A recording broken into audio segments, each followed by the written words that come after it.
মাত্র ২ টুকরো মুরগির মাংস দিয়ে একটা দারুণ স্বাদের স্ন্যাক্স রেসিপি আজকে আমি নিয়ে চলে এসেছি। এটা কিন্তু সন্ধেবেলা খুব সহজেই বানিয়ে নেওয়া যেতে পারে। চলুন তাহলে এই সহজ রেসিপিটা শুরু করা যাক। তার আগে আমার চ্যানেল না সাবস্ক্রাইব করলে আমার চ্যানেল সাবস্ক্রাইব করে নেওয়ার অনুরোধ রইল। ২ চা চামচ তেল গরম করে তার মধ্যে আমি একটা কুচি করে রাখা পেঁয়াজ ব্রাউন করে ভেজে নিয়ে এর মধ্যে হাফ টিস্পুন আদা রসুন বাটা দিয়ে আবারও আদা রসুন বাটাটাকে খুব ভালো করে ভেজে নেব। তারপর আমি এর মধ্যে দিয়ে দেব ২ টুকরো মুরগির মাংসকে কিমা করে রেখেছিলাম, সেটা এর মধ্যে দিয়ে দেব। মুরগির মাংসটা কালার চেঞ্জ হয়ে যাওয়া পর্যন্ত আমি এটাকে ভালো করে ভেজে নেব।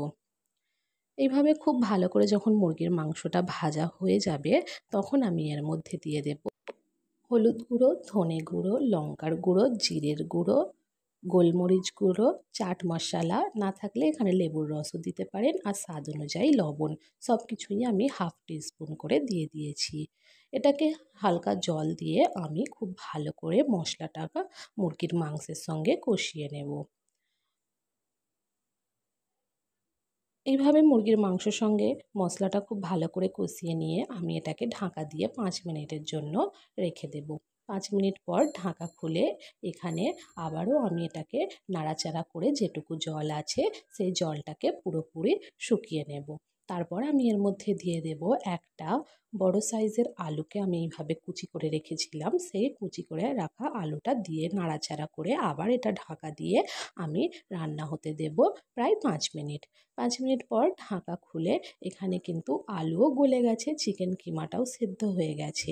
এরপর গ্যাসের ফ্লেম বন্ধ করে দিয়ে দেব একটা পেঁয়াজ কুচি, কাঁচা লঙ্কা কুচি আর ধনেপাতা কুচি দিয়ে হালকা হাতে ভালো করে মিশিয়ে নেব।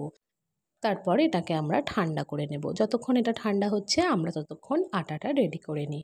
এর মধ্যে আমি দিয়ে দিয়েছি 1 কাপ ময়দা, স্বাদ অনুযায়ী লবণ, 1 টিস্পুন জোয়ান আর 1 টিস্পুন সাদা তেল দিয়ে খুব ভালো করে ময়ান দিয়ে নেব।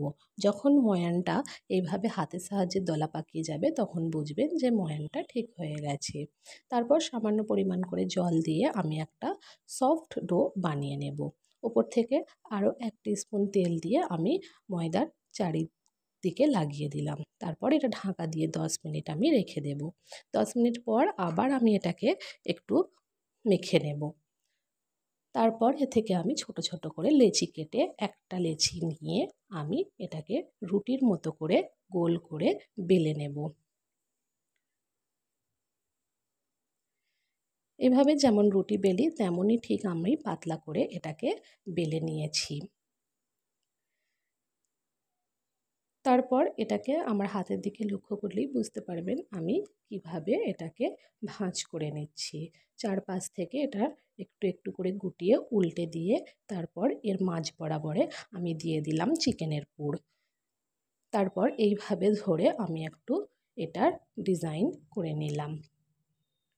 মুখগুলোকে চেপে চেপে বন্ধ করতে হবে যাতে ভাজার সময় এর ভিতর থেকে পুর না বেরিয়ে আসে। এইভাবে উল্টে নিলেই দেখতে পাচ্ছেন আমাদের একটা নাস্তা রেডি হয়ে গেছে। আরও একটা আমি করে দেখিয়ে দিচ্ছি। আমার হাতের দিকে একটু লক্ষ্য করলেই বুঝতে পারবেন আমি এইটা কিভাবে করছি।